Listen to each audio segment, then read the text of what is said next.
Nginibingelele bafowethu ngiphinde nginamukele ku YouTube channel yethu. Bafowethu before singene nodabeni bengisacela nje support nangu mfowethu umsebenzi wakhe lona awenza ngezakhe izandla uJakalase Munyamane.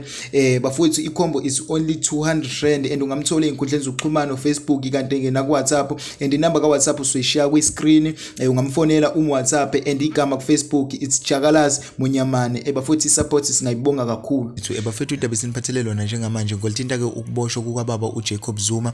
Kuzokhumbuleka ke bafowethu uqala kweviki bekubhizi amasosha ngapha amabutho ngapha umphakathi ngapha nama comrade ngapha besho ngazulinye bethi cha uBaba uZuma akumele aboshwe. Kuzokhumuleka ke bafowethu inkantolo yakhipha ke isinqumo sokuthi ke uBaba uZuma ke imnikeza ku 15 months ebhadla ejele ngokuthi ke akezanga ukuzoyiphendulela kwi state capture. Wayeseke inikezwa indawo embili ezokuthi ke engaboshelwa khona is either kusegoli noma kukhona khona la eKZN enkandla. Kodwa ke ngokwemthombo ke kandla njengamanje ikuvezile ukuthi cha uBaba uZuma angeze ukuboshelwe egoli noma ke enkandla kodwa ke uzoboshelwe escourt lapho ke ahambe awinikela khona. Kanti ngokunye futhi bese ukuvele ukuthi ke amaphoyisa sevele emlindile ukuthi mawukuthi akayinikeli ayezo zomlanda. So baningi abantu abajabulile ngalolu daba, baningi futhi abangaphathekile kahle. So bengizofisa ukwazi ukuthi wena uthini uvo lwakho ngalolu daba. Hlanganeni ku comment section isixoxe, ungakhohlwa ukusubscribe, comment, ulike, ushare ne video.